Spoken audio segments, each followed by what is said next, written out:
Campina Grande, terça-feira, 25 de março. O programa Opção para a Vida agradece a você, internauta, telespectador da TV Master, TV a cabo Canal 20, que está nos recebendo mais uma vez em sua casa. Talvez você esteja até trabalhando e no momento de folga esteja nos assistindo. Deus abençoe a sua vida e o seu coração e com certeza Deus tem uma palavra para a sua vida e para o seu coração nesta manhã. Logo mais, o reverendo Hernandes Dias Lopes, da Letra à Palavra, estará falando sobre conversando com o espelho. Sabe que muitas vezes nós nos deparamos diante de certas circunstâncias em que nós nos olhamos no espelho e percebemos e observamos o nosso aspecto fisionômico diante das situações que nós passamos? Você precisa de ouvir o reverendo Hernandes Dias Lopes falando sobre esse tema, conversando com o espelho, vendo, ouvindo de si próprio aquilo que você está passando. Quero também lembrar a todos que no próximo mês de abril, dia 20 de abril, é um domingo, você está convidado, você que reside em Campina Grande, venha prestigiar a festa do 34º aniversário do programa Opção para a Vida. Estaremos realizando um culto em ações de graças. Foi especialmente convidado para estar conosco o reverendo Daniel Carlos, da Assembleia de Deus, e a Orquestra Louvores Eternais. Compareça, prestigie esta festa deste culto em ações de graça. Lembre-se, a data, dia 20 do mês de abril, é um domingo, às 18 horas. Quero deixá-los agora com o reverendo Hernandes Dias Lopes falando sobre o tema Conversando com o Espelho. Nos aguarde.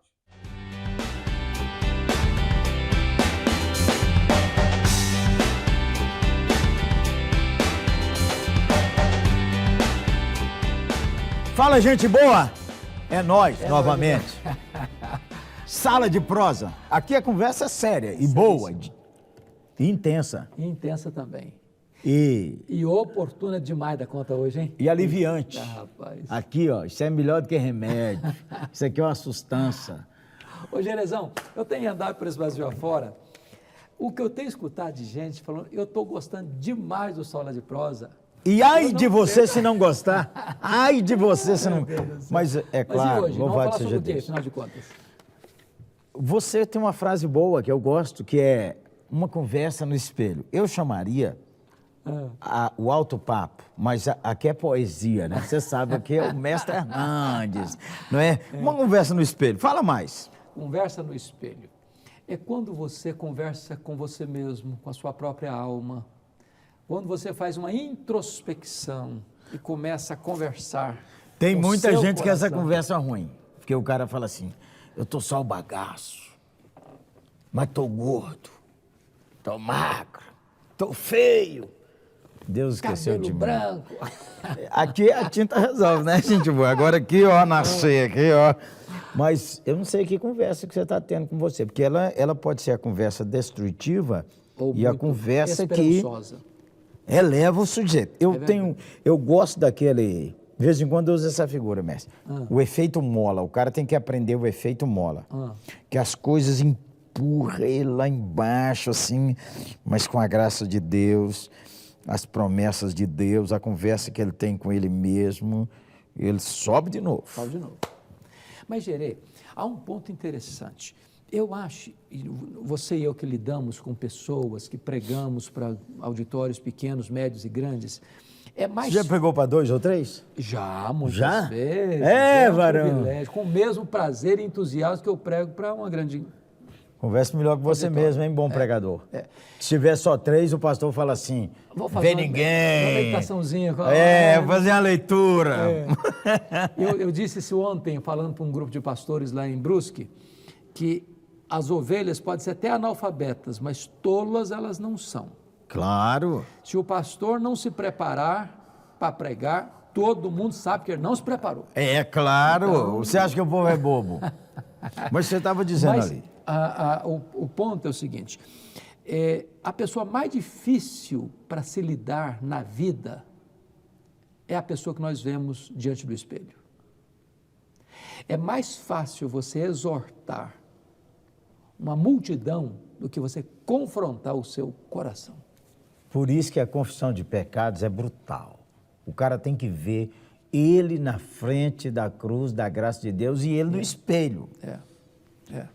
Então, tem aqui, ó, nós vamos olhar essa conversa que você precisa ter. Hoje tem uma coisa interessante que acontece, um fenômeno. As pessoas não toleram silêncio e nem solidão. O cara chega dentro de casa, ele está sozinho dentro de casa, ele liga a televisão, ele liga o rádio, ele tem que escutar barulho, porque ele não tolera o silêncio, ele não consegue escutar o silêncio. Deixa eu dar uma martelada aqui. Os crentes, eles não creem na Bíblia, não, porque eles falam assim, eu estou muito sozinho. Como sozinho, se Jesus diz que ele é o Emanuel, Deus conosco? Nenhum crente jamais estará sozinho, porque Jesus é o amigo melhor. Né? E Jesus é o amigo melhor. E Jesus está vivo. Então, quando o cara fala assim, ó, pra você ver como é que a conversa, olhar no espelho é importante. Eu estou sozinho, abandonado. Então, você não converteu. Porque se você converter, perto está o Senhor. Daqueles que eu espero. Boa. Deixa eu dizer uma coisa interessante. Eu estava meditando o Salmo... Aqui, ó, o mestre fez a pose da Liga da Justiça. Eu também vou fazer, o que você quer? O Salmo 116, segundo alguns historiadores, foi escrito pelo rei Ezequias. Ezequias enfrentou 2 grandes dramas na vida dele. Um ataque de um império estrangeiro avassalador, que entrava nas cidades, matava os homens, cortava a cabeça, empilhava a cabeça na porta da cidade. Já tinha dominado o reino do norte, agora ataca o reino do sul, a cidade de Jerusalém. Além disso, Ezequias fica doente, uma doença de morte. Doença é brabo, viu, gente boa? Se você estiver doente, acenda a sua esperança aí agora para aprender a conversar com você mesmo. Diz o texto que Deus libertou Ezequias do problema, do ataque militar. Deus é fiel. Curou a doença dele, que era uma doença mortal. Mas o camarada, com toda essa providência de Deus, ainda estava lá no coração, machucado, amargurado, massacrado. Conversando muita coisa ruim com ele mesmo, tirando muita sujeira do coração. E aí ele para um pouquinho para se autoexaminar e diz assim, volta minha alma ao teu sossego, pois o Senhor tem sido generoso para contigo. Talvez você esteja com a sua alma desassossegada, inquieta, desesperada, e você precisa voltar ao sossego, porque Deus já provou que é generoso com você. As circunstâncias da vida, elas amassam e transformam muita gente, a gente fica desequilibrado. Preste atenção. De vez em quando você tem que pegar suas emoções, igual um menino de 3 anos, descontrolado, e segurar o menino. Já viu quando o menino está descontrolado, que a mãe e o pai dão uma... Pai bacana, dá uma olhada, dá uma encarada e... Dá uma enquadrada, não é? Você precisa enquadrar suas emoções e dizer igual diz o Salmo 103. Minha alma, bendiga ao Senhor. Eu não estou sentindo vontade. Minha alma, bendiga ao Senhor. Mas minha alma, bendiga ao Senhor. De vez em quando você precisa dar uma enquadrada nas emoções. Porque se você deixar suas emoções ir, daqui a pouco você está falando contra Deus, gente boa. Então, volta ao seu sossego... E bendiga ao Senhor. Olhe no espelho você agora. O espelho aqui, seu olhar é diferente, porque o espelho aqui... o espelho aqui é mais claro. Mas você entendeu, né? Varão, uma mulher que está em crise, uma palavrinha. Você tem valor. Você tem valor. Você é um vaso de honra. Você Pastor, é a menina dos olhos de Deus. Eu quero falar com você. Pastor... Fala com sua alma, bendiga ao Senhor. Ah, está faltando dinheiro, bendiga ao Senhor. Ah, não está tendo tanta conversão, bendiga ao Senhor. Bendiga ao Senhor. Aí dentro do seu coração é lugar de adoração. Pastor e não Gerê, de queixume. Há muitas pessoas que estão olhando para dentro de si, encontrando motivos de desespero e pensando em dar cabo da vida. Há poucos dias, um menino numa escola aqui em São Paulo disse o seguinte, que estava planejando se matar. E quando a sua orientadora perguntou, mas meu filho, por quê? Ele disse para ela, eu já morri por dentro. O cristão, a família cristã sabe que a alegria do Senhor é que é a nossa força. Então, é muito importante entender isso. Você precisa examinar a sua alma, não para se desesperar, mas examinar a sua alma para saber que existe esperança, e essa esperança está em Deus, essa esperança está em Jesus. Ô, gente boa, você precisa dar um choque de alegria em sua alma. Um banho de alegria. Isso, um banho de alegria em sua alma. De alegria. Que diz assim, ó, a alegria do Senhor é que é a nossa força. E de onde você vai tirar a sua alegria? da promessa do Senhor, da certeza que Jesus está vivo. E sabe o que o Senhor ainda faz? Levanta uns irmãos assim, ó, uma sustância dessa, que manda uma palavra assim tão direta.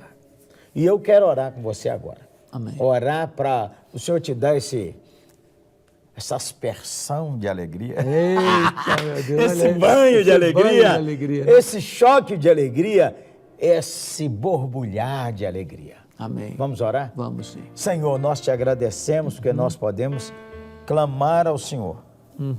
Volta minha alma ao teu sossego. O Senhor Amém. pode sossegar o coração desse teu servo e da tua filha agora tão Amém. inquieto. Amém. De seus filhos, de suas crianças, de seus adolescentes. Amém. Senhor, agora, esse vazio, esse peso e essa sensação de solidão, o Senhor podia ministrar do Espírito Santo sobre essa pessoa, para que ele saiba que o Emmanuel, Jesus, o Deus conosco, perto está daqueles que o invocam. Amém. Abençoa, conforta, renova e tranquiliza. Amém. E anima esse coração. Amém. Em nome de Jesus. Amém.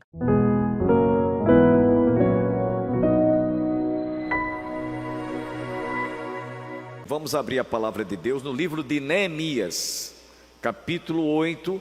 Nós vamos ler os versículos de 1 até o versículo 12. E eu vou falar mais especificamente sobre o versículo 10, a parte C. Mas vamos ler todo esse texto. Neemias, capítulo 8, versos de 1 a 12. Leamos.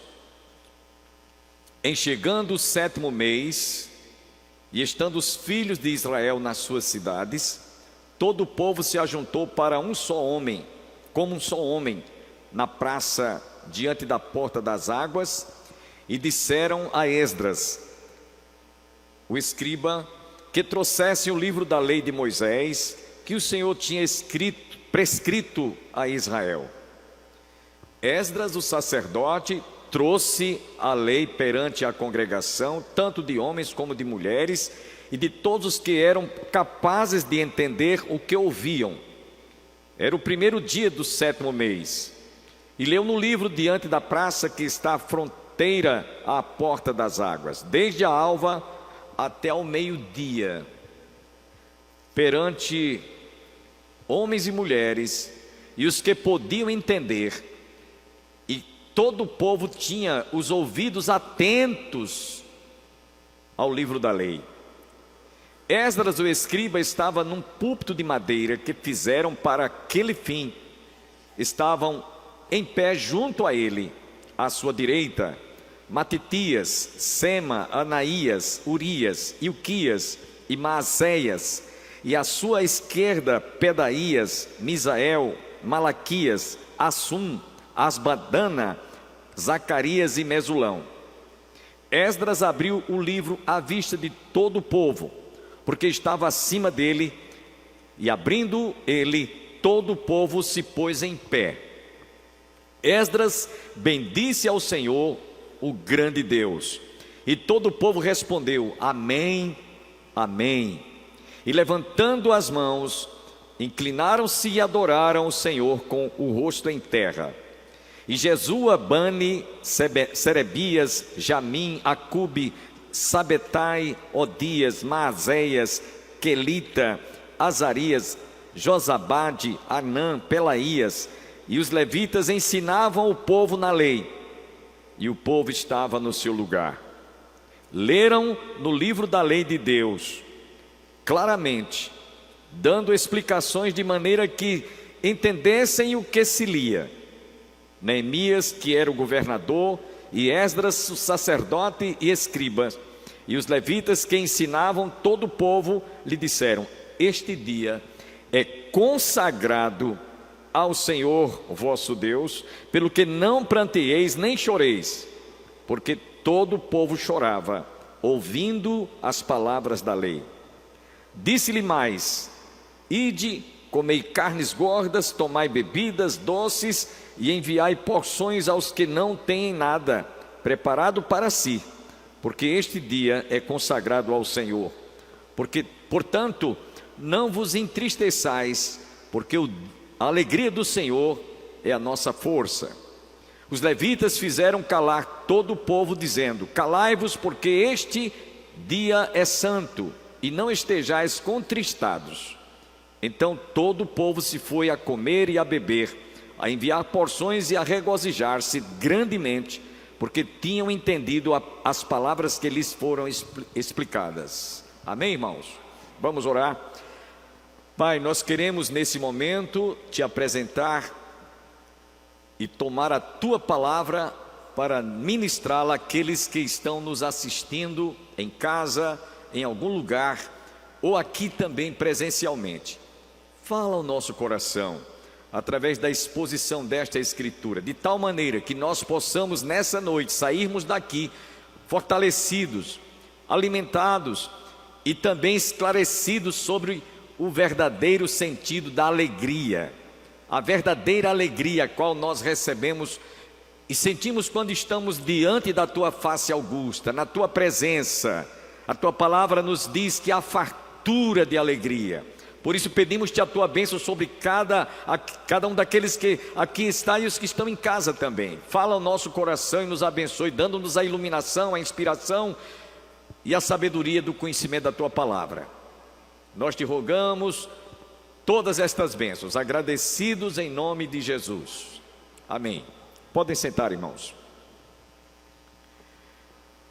Eu queria nessa noite falar sobre esse tema, mas antes dizer para vocês que há alegria da carne, a alegria também do espírito e a alegria natural.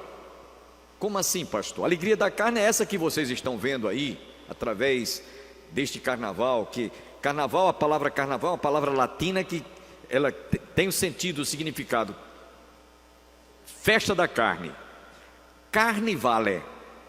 Então é a festa da carne, onde as pessoas estão aí se deleitando com todos os prazeres efêmeros da carne. Existe a alegria do Espírito, que é o que nós vamos ver nesta noite, inclusive é um dos frutos do Espírito, né? Que nós encontramos lá em Gálatas capítulo 5, versículo 22, mas também a alegria natural, que essa nós já nascemos com ela. O homem já nasce com a alegria no seu coração. Vamos ver isso, que as crianças, os adultos, os jovens, todos, né, sentem alegria. É uma alegria natural. Ela não precisa de alguma coisa para que você sinta-se alegre. Então, é isso que nós vamos falar basicamente nessa noite. Nesta escritura, encontramos um acontecimento que o povo esperava há muito. O povo de Israel estava despatriado no exílio babilônico, e este povo almejava, sonhava em voltar à sua terra. Inclusive, nós encontramos no Salmo 137, o salmista dizendo que enquanto eles estavam lá no exílio, muitos pediam que eles cantassem uma canção. Eles diziam: como, dependuraram suas harpas nos salgueiros, diziam: como vamos cantar, estando longe de Jerusalém? Como vamos cantar se nós estamos tristes e abatidos, porque nós fomos despatriados? Então, eles diziam: como vamos fazer, como vamos promover alegria, cantar alegremente, se estamos vivendo um momento difícil, pelos quais eles estavam passando. Então, quando eles voltaram, eles foram tomados por uma alegria. Primeiro, porque estavam voltando para a sua terra, Jerusalém. Segundo, porque eles estavam reconstruindo o templo. Primeiro, os muros, as muralhas de Jerusalém que estavam derribadas, as portas estavam queimadas. Então o povo estava alegre porque estava voltando para a sua casa, estavam alegres porque estavam inclusive vendo as muralhas serem reconstruídas, as portas serem, que haviam incendiado, voltarem a serem restituídas, o templo reconstruído também. E podemos dizer a cereja do bolo, eles agora estavam também tendo a liberdade de ouvir a palavra de Deus. E foi feito um púlpito de madeira, e Esdras e Neemias convocou o povo, fez uma convocação para que o povo subisse naquela hora, desde amanhecer até o meio-dia. O povo estava em pé. Imaginemos, irmãos, o que é uma multidão de, não vamos dizer o número de pessoas, mas um número consideravelmente grande. Este povo amanheceu o dia, assim que o sol nasceu, até o meio-dia em pé. Não havia bancada como nós temos, o povo não tinha o conforto de estar como nós estamos aqui nesta noite, com o clima refrigerado, com o conforto de estarmos assentados, ouvindo esta palavra. Você que está em casa também, não havia esse conforto, o povo estava realmente vivendo um momento difícil, o povo estava em pé. Mas eles estavam anestesiados pela palavra, eles estavam com fome da palavra, estavam com sede de ouvir a palavra. Essa era a alegria que havia no coração do povo. E aí Neemias disse para aqueles que estavam ali, que aquele dia era um dia especial, que eles se alegrassem. Este dia é consagrado ao Senhor vosso Deus, pelo que não pranteeis, nem choreis, não lamenteis pelo tempo que vocês estiveram despatriados, porque todo o povo chorava ouvindo a palavra de Deus, a palavra da lei. O povo estava emocionalmente falando, regozijando-se, alegres, estavam sentindo muita alegria. E há certos momentos que a gente chora de alegria, não é verdade? Tem horas que a gente chora de alegria, não é de tristeza, mas de alegria. Então o povo estava numa comoção muito grande. E aí, no texto que nós lemos, eu quero chamar a vossa atenção, que foi a razão de ser deste tema, a verdadeira alegria, estava estampada no rosto, no semblante de todos os judeus, por causa daquele momento ímpar, aquele momento tão desejado, tão esperado, que era deles voltarem à casa do Senhor, para adorarem, para cultuá-lo, para prestar-lhe culto, e sobretudo para ouvir a sua palavra, que há muito eles não tinham ouvido. E é por isso que nós vemos no versículo 10, a parte C, o escritor sagrado dizendo: a alegria do Senhor é a nossa força. Vamos dizer comigo: a alegria do Senhor é a nossa força. Outra vez: a alegria do Senhor é a nossa força. Então esse era o clima que estava naquele momento nos corações de todos os que estavam ouvindo a palavra. Eu queria que você refletisse comigo nessa noite, se essa alegria que estão celebrando daquelas portas para fora, em todo o território do Brasil, ela é uma alegria genuína. Ela pode ser traduzida como uma alegria verdadeira? Uma alegria que é movida à base do álcool, da bebida, das drogas, da prostituição, de tudo aquilo que é efêmero e é prejudicial ao corpo e ao físico, nociva à nossa saúde, nociva porque destrói a família, porque é o que a gente vê nesses dias, né? Muita gente se drogando, muita gente se prostituindo, e movido a quê? Essa alegria é movida a quê? A músicas eletrizantes.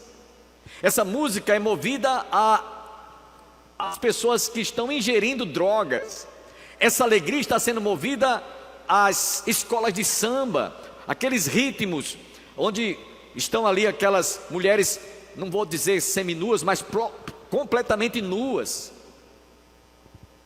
promovendo um verdadeiro striptease, podemos assim dizer, porque é a nudez que está sendo exposta, e portanto é uma festa em que é regada muita bebida, há muita droga, ao frenesi das músicas eletrizantes, e as pessoas estão ali completamente entregues ao devaneio da carne.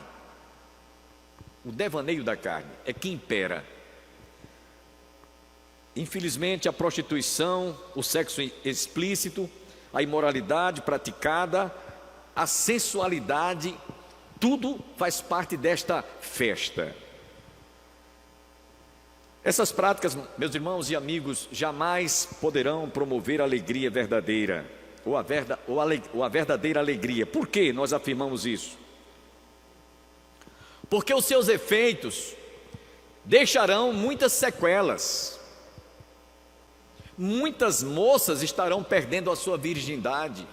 Muitos lares serão destruídos nesses dias, ou estão sendo destruídos. Muitos crimes, muitos assaltos, muitos roubos. Muitas pessoas que estão brincando o carnaval vão perder o seu a sua vida num desses dias. Eu me lembro bem quando eu brincava carnaval na minha terra natal, eu vi muita gente morrer em plena folia. Amigos meus perderam a vida pulando e brincando o carnaval, esta festa da carne. Então, alguns vão ter problemas irreparáveis, dívida. É o que nós vamos ver como saldo desta festa. Então, essa alegria, ela não compensa.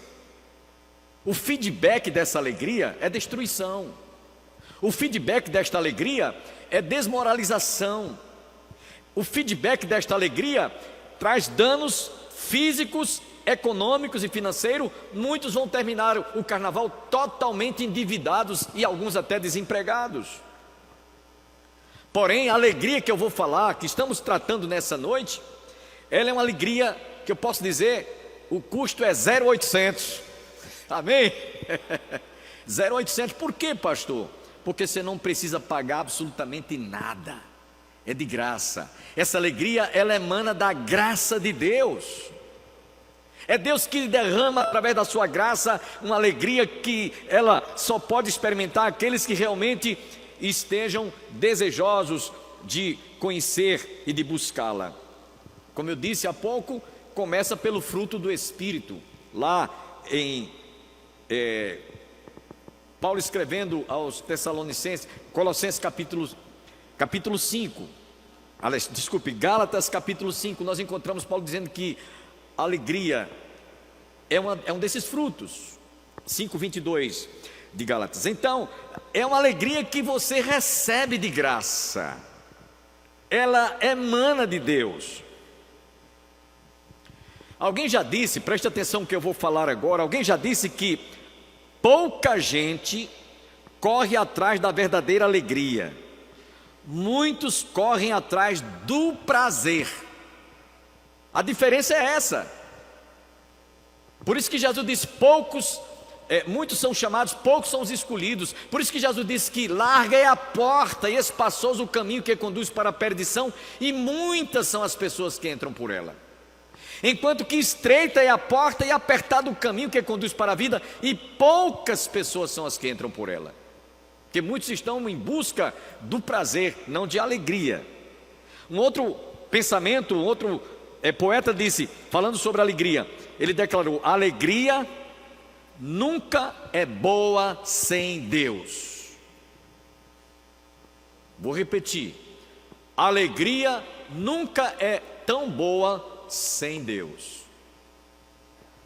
Ela não vai ter efeito positivo, benéfico na sua vida. Então, alguém pode até promover a alegria através de festividades, né?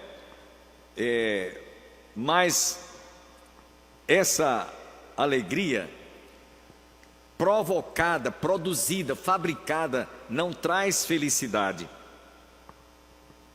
Porque a alegria verdadeira não se compra. Ela não se compra. Ela emana de Deus. Ela é natural. Por exemplo, quando você um dia foi casar, você teve a alegria, a sensação, a emoção, o prazer de constituir um lar. E você certamente deve estar lembrado quanta alegria invadiu o seu coração quando você foi para o altar pedir a bênção de Deus sobre a sua... Eu não estou falando daquela festa de casamento, estou falando da alegria que você teve em unir-se a uma mulher ou a um homem, o dia do seu casamento.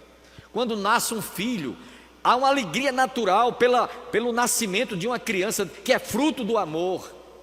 Nós sentimos a alegria, nos regozijamos, ficamos até orgulhosos porque estamos sendo pais pela primeira vez. Essa é uma alegria natural.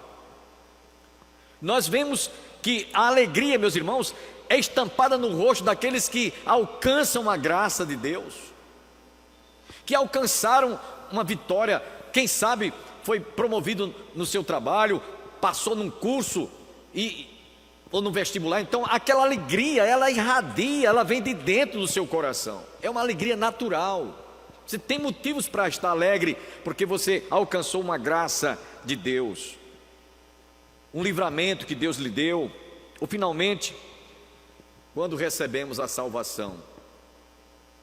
E aí essa alegria é diferente, ela deixa de ser natural e passa a ser uma alegria espiritual. Sabe, irmãos, Davi, o rei Davi, por uma fraqueza, por um deslize moral, cometeu adultério e cometeu um crime. E Davi, no Salmo 51, versículo 12, ele diz essas palavras. Ele estava quebrantado, ele escreveu o Salmo 51 num ato de contrição, de arrependimento, de quebrantamento. E no verso 12, ele diz: Senhor, restitui-me a alegria da salvação. O crente não perde a salvação, ele pode perder a alegria da salvação, que é uma coisa. E por isso que Davi, ele diz: Senhor, torna a dar-me a alegria da salvação. Porque quando nós recebemos Jesus, quando nós o constituímos como nosso único e todo suficiente Salvador, nós nos sentimos alegres. É uma alegria que invade o nosso coração. E nós louvamos e glorificamos a Deus, porque um dia Jesus nasceu. Lembra-se quando Jesus nasceu, os anjos lá em Belém, nos céus de Belém, proclamaram glória a Deus nas alturas. E foi um verdadeiro cântico, um verdadeiro coro angelical, glória a Deus nas alturas e paz na terra entre os homens a quem Deus quer bem. Eu só tenho que agradecer a você, internauta, telespectador que esteve conosco, e esperamos nos reencontrarmos amanhã para a realização de mais um programa Opção para a Vida. E até amanhã, se Deus assim nos permitir.